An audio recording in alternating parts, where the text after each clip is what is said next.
Morning, it's Andy here from Soul Buy Auctions. I hope you are well. Look, Soul Buy interview number 3. Thank you so much for those who tune in.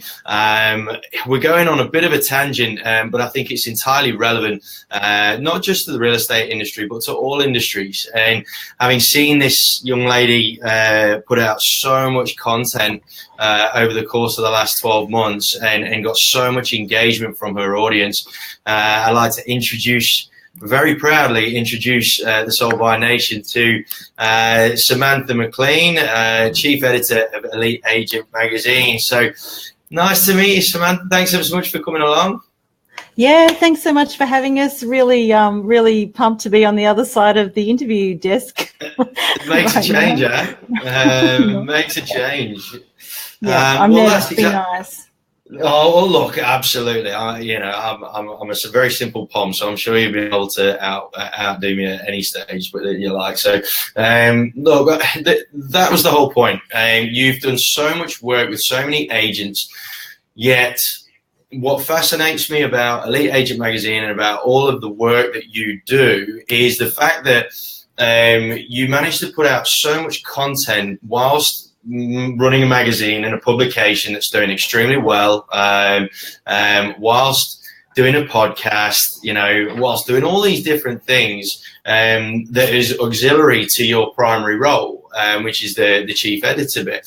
And I thought, well, you're asking all these real estate agents all these questions, and obviously a lot of them will give their versions of a similar answer to a degree. Well, obviously, it's their personality and what have you, which gets them the results that they ultimately get.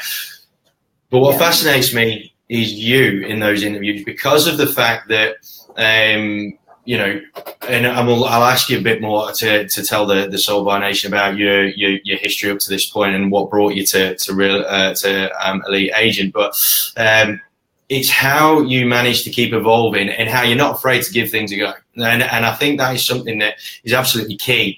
Like I said, not just in real estate, but across all businesses, really. There's too much fear to embrace a lot of this tech in a lot of businesses, a lot of smaller businesses as well. And obviously with real estate, there's a lot of real estate agents that work within agencies as their own business. So time becomes an issue as well as the dollars. So Samantha, if you could first off just give us a bit more of an overview and a rundown as to your journey and what brought you to Elite Agent Magazine. Yeah, well, thanks for the comment about young earlier.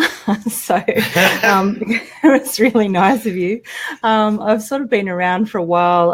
I spent most of my career in the corporate world in sales and marketing roles, and really just ended up writing for a magazine called Sold Magazine a few years ago, and just really liked it.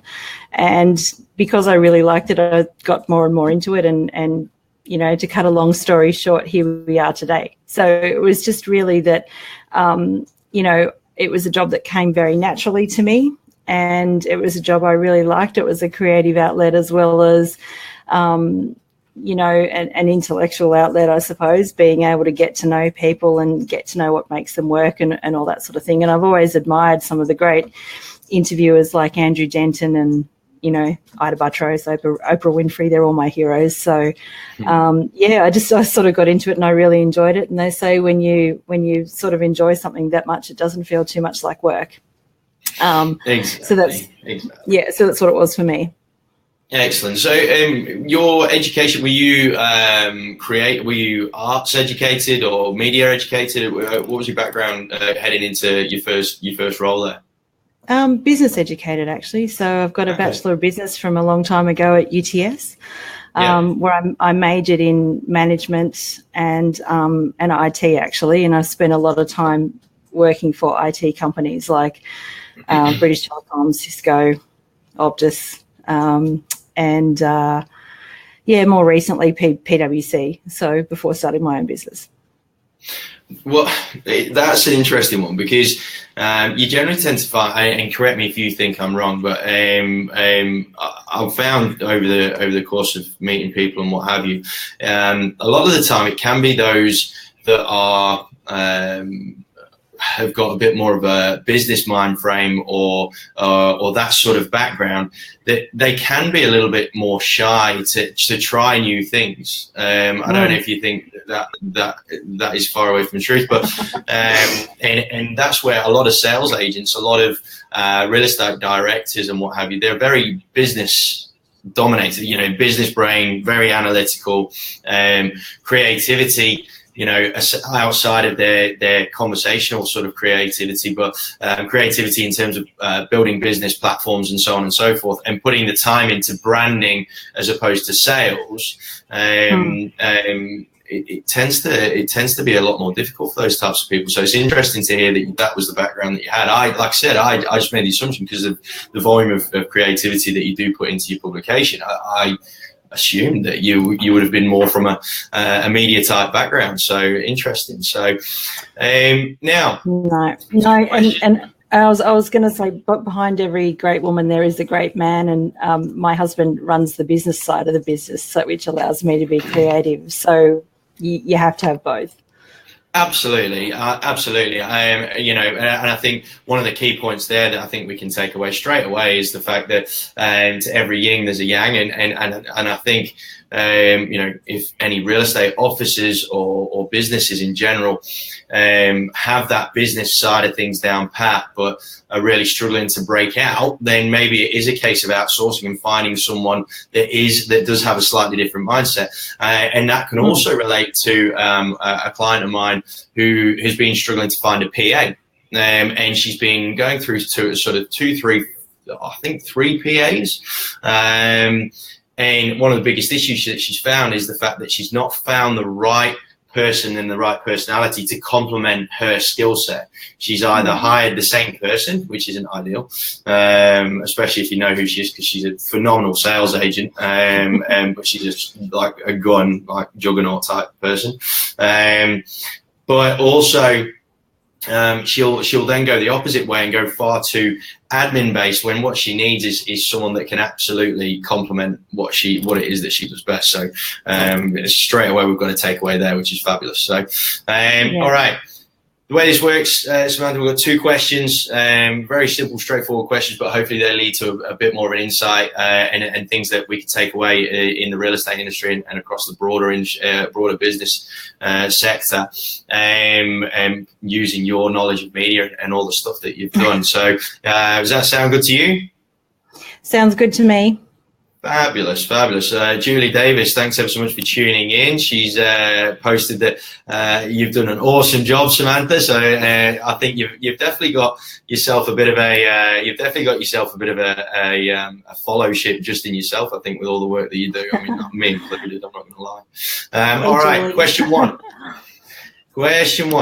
So, in the early days of the magazine, how did you gain a following within your target audience? So this is a little bit more sort of B2B question, but in the same vein, I think I reckon there's probably a few things that a lot of us could probably sort of have a look at. So how did you, when you first launched Elite Agent Magazine? I can remember the first edition.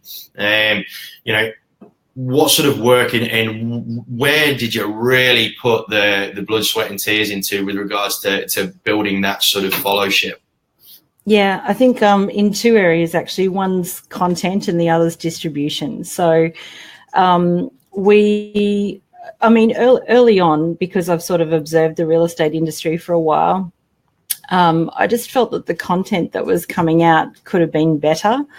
And early on, we developed some values around what we would do as a lead agent. We wanted it to be an aspirational brand, and our 3 values when we started and are the same today are elevate, educate, entertain. And funnily enough, that's what we called our podcast that we launched recently. We called it Elevate because of that. Yeah. And so lots of stuff will come into the newsroom, lots of stories will come to me and all the rest of it, but that is the filter. Elevate, educate, entertain. Is this good for the industry? Is it going to help someone do their job better, or is it going to make someone laugh? If it doesn't fit those 3 things, like, as in, I think, there was one of the ARIC speakers a couple of years ago that said it best, you start the way you start every day is usually the way that you finish it. So we thought if we could give people a better start to the day, that was the way we were going to approach that. Because I think if you're going to make an industry your job, and I'm pretty passionate about this, you've got to leave it in a better condition than it was when you came into it. So, you know, what you don't hear from us, I think, is as important as what you do. Like, we don't sort of talk about trust account fraud and agents doing the wrong thing. And I mean, it happens in every industry, but the mainstream media do like to, you know, beat up a little bit. And sorry, I've just got my computer's popping things up. Right.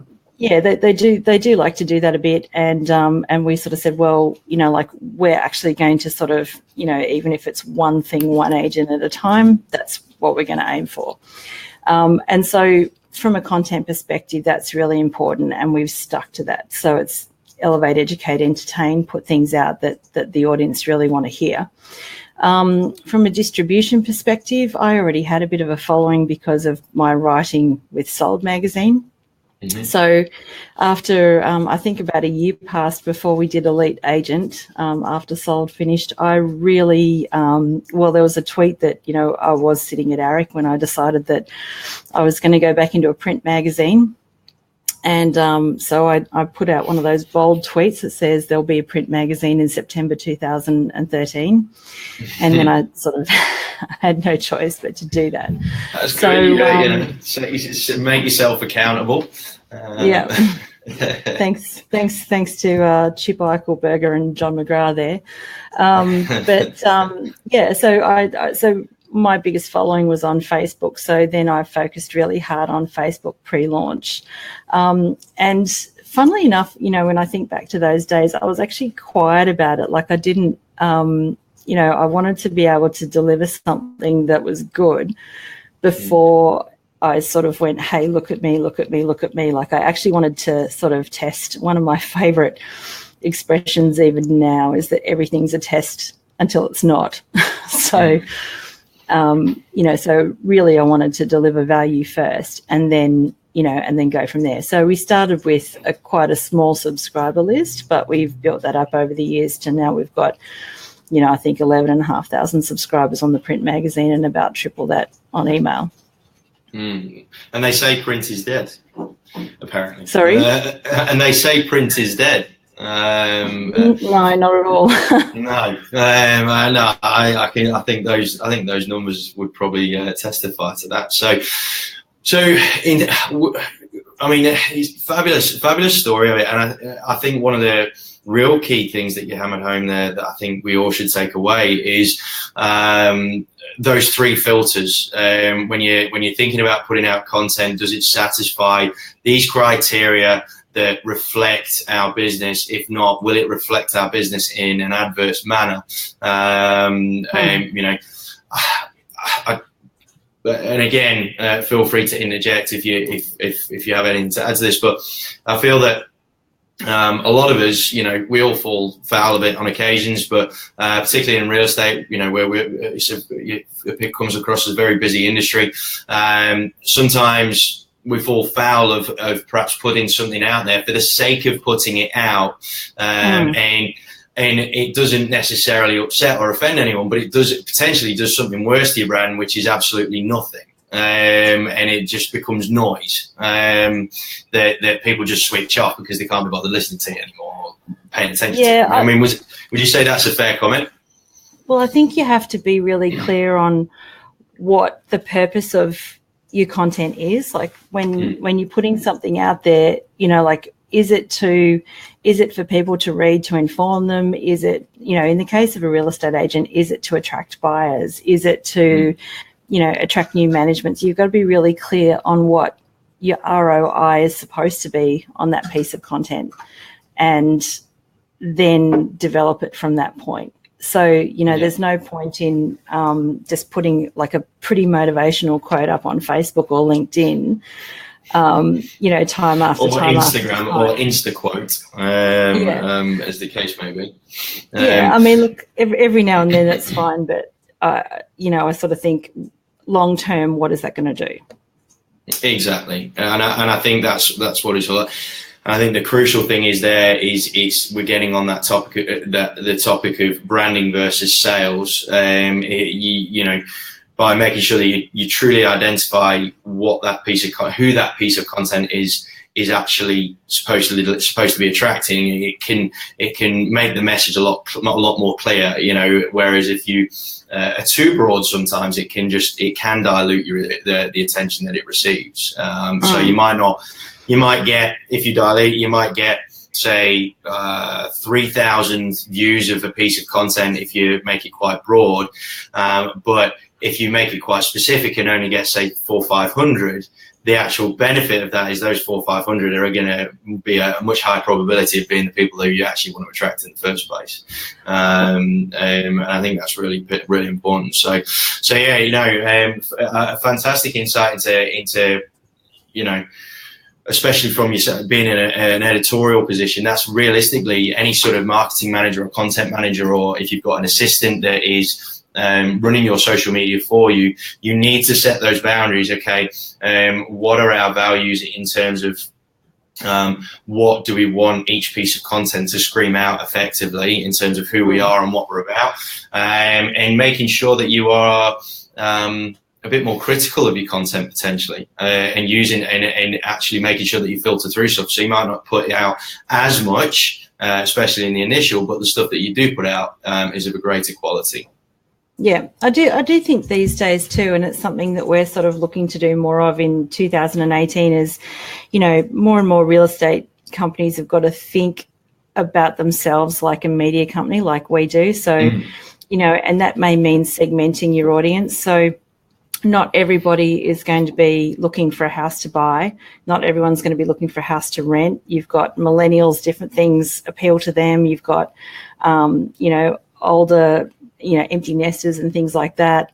So the sort of marketing that's going to get them to move is very different from the sort of marketing that you're going to sort of pitch to millennials to say, buy your first home.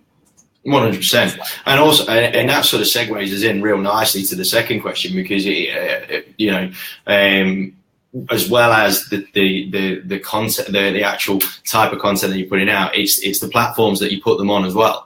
So, you know, because obviously different generations will be on different sort of platforms and so on and so forth. So moving us in nicely to that next question. So on that, and going into 2018 and beyond, what platforms and media are you focusing the majority of your attention on, and why? Yeah, okay, so number one is always our website. That's number one. Because you would never, as Josh Cobb says, you would never build a house on a block of land you didn't own. And so, you know, Facebook could change their rules tomorrow. LinkedIn could change their rules tomorrow. They've just been bought by Microsoft, or not just, but a while ago. Same with Instagram. They're things that we use to drive traffic to our website, but numero uno is our website. It's our home that we own. So we will put more effort into, just about to talk to our web developer, actually. I don't know if he's watching or not, but so that's where to put your number one effort is into the things that you own and the things that you can control. Yeah. Secondly, these other things. So, you know, like over the years, we've developed quite a big following on Facebook and Instagram, and I suppose they're the two places that we focus the most, but with different content. So if I could sort of carve it up this way, Facebook is where we'll post the articles that get most engagement in the daily EDMs, so that, and it's kind of, it pushes people to our website. But if you want to get the behind the scenes view, you go to Instagram. So, you know, because behind the scenes lends itself much more to a quick, you know, here we are at the areas, or here we are, you know, shooting the next cover, or here we are doing whatever it is we're doing. So it's slightly different for the different audiences, because I think with Instagram, they like to get a view into, you know, what you're doing and how it all comes together. Whereas Facebook is probably a bit more of the, you know, the publishing kind of front where people actually go to Facebook these days, I think, to get their news. Like, it's rare that I'll go to news.com.au or smh.com.au or any of those things anymore to get my news fix. I go to Facebook and Twitter. And so that's where we focus the majority of our news is on that platform. And likewise, I mean, video content is really important. So you said we put out a lot of content, and we do, but we also repurpose a lot of content to make it relevant to that particular channel. So we might have a long video on YouTube, but we might have a short video on Facebook because Facebook likes 3-minute videos. And then we might have less than 1 minute on Instagram. And we do that quite regularly. And then if we've got something really long, we'll turn that into a podcast because people like to be hands-free when they're listening to long-form content. Yeah. So it's very much horses for courses, and it has been very successful for us in terms of, like going down the lane of what people expect on different channels. I mean, we're far from perfect at it. Like I said, everything's a test till it's not.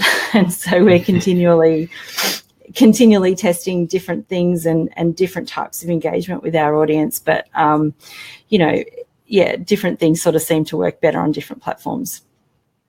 I was sort of going through this sort of part of the learning curve earlier on this year, because the first thing that you do to try and get across these platforms and making sure that you do it with as little time as possible, you get yourself a Hootsuite or you hook up your IG to your Facebook and your Twitter, and then you just can broadcast the same stuff to each platform, thinking that you've done your job. But I was chatting to one of my clients the other day, actually, and realistically, and this is in a visual way, sort of explaining to them, each social media platform is a room. It's a room full of different people. Now, if you were to go and speak in front of that room of people, of say young first-time mothers, for example, just picking a demographic, you'd speak to them in one way. And then if you went and then go into another room and try and deliver the same message in the same way to a bunch of alpha male builders, what do you think is going to happen? And just put it in a very, very visual context. You do need to make sure, because horses for courses is a good analogy for it, but you do need to make sure that whatever content you're putting out is relevant to the audience that you're putting it out to.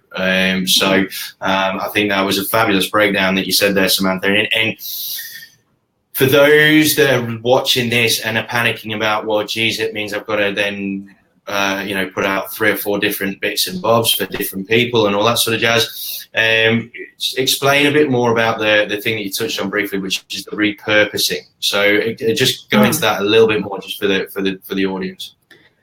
Yeah, so we'll create one piece of content. It might be, let's take Transform, for example, because everyone's kind of familiar with Transform, where we take 6 agents and throw a lot of coaching and training at them.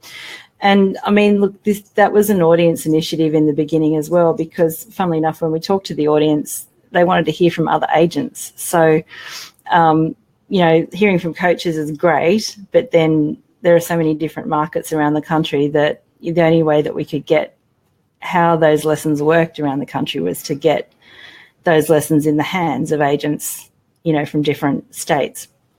So let's take a Transform lesson. Like, that's a 1-hour event once a week. And from that, we'll have a camera on the coach, say like this, and we'll get feedback from our people. But the camera on the coach thing, while that goes for an hour, a minute of sort of snappy highlights will go on Instagram, a shorter video on Facebook where we sort of have the questions coming, backwards and forwards, where we sort of think, which acts a bit like a commercial really, to sort of drive the person to look at more on our website. And so then we'll take the audio out of it. So you can see it's sort of like 3 or 4 pieces. And then as far as the magazine goes, a good example of that is the interview that I did recently with Tracy Fellows. So I'll take the transcript from the audio and then turn that into a story. So it's one piece of content, repurposed 5 ways. But it's not something I'd recommend that everybody do. Like, I mean, we're a publisher and that's our business. So, you know, like people expect that from us. They expect to get our content on the channel delivered the way that they want it to be delivered. I think for agents, you know, you've got to, number one, think about your audience and where they are and what they want to hear from, what type of content do they want to hear from you. See, I mean, I think that there's a real movement towards how does it feel to work with you? You know, so those sorts of things like, you know, the Tom Ferry video that we put out yesterday was a great example of that. You know, like, you know, I've just listed this house, or here I am over this place. Like, you know, like that whole Gary V mentality of documenting your day. Like, that's stuff that is pretty easy to be authentic about and get out there really quick. As far as official content goes, I would pick one channel. I'd pick one channel once a week, like whether that's YouTube or whether that's Facebook or whether that's a blog or whether that's Instagram or whatever. I would pick one channel once a week and do something awesome, and then use Facebook targeting or different ad targeting online to get as much value out of that as you can. And also your email list, obviously, because remember, you own your email list, you don't own your social media following. Yes, exactly right. So, so for agents out there, you know, don't confuse the issue. If you have one platform that you know is getting more engagement than the others, and you've got to pay attention to that level of engagement, then make sure that you just focus on that one. If you haven't got if you haven't got a couple of PAs and you haven't got the manpower, if you're a one-out agent just trying to give it the beans and try and make a name for yourself, focus on one key area, and make sure that the content that you put out, and sort of relating back to what we said earlier, is making sure that the content that you put out, it actually represents who you are and what you want to achieve and what you want your clients to achieve through being with you as in the process. So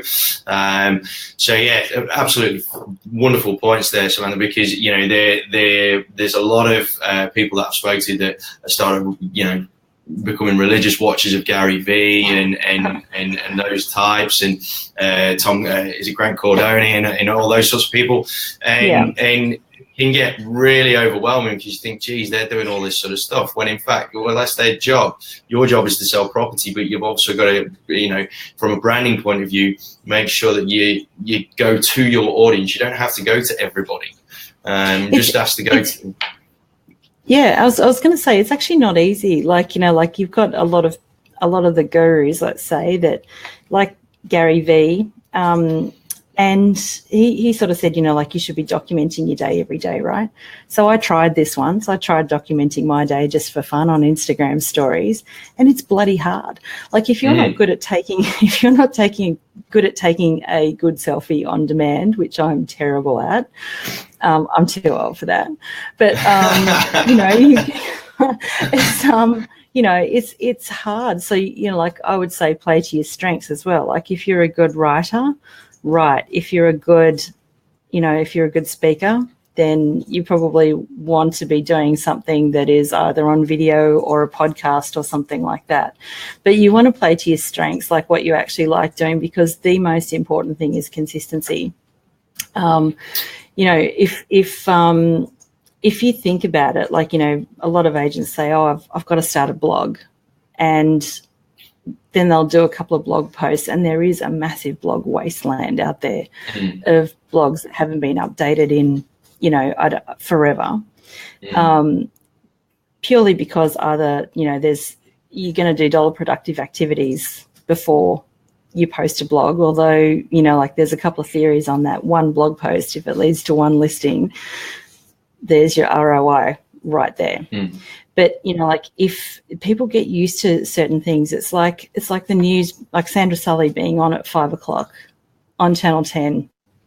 You know, people tune in to what they get used to and what becomes familiar. And so, you know, with The Brief, for example, you know, I remember when we started, we were very haphazard with it. Sometimes it would be out on a Friday, sometimes it'd be out on a Thursday, sometimes we'd send it out at 3:00 in the afternoon, and sometimes, you know, 6.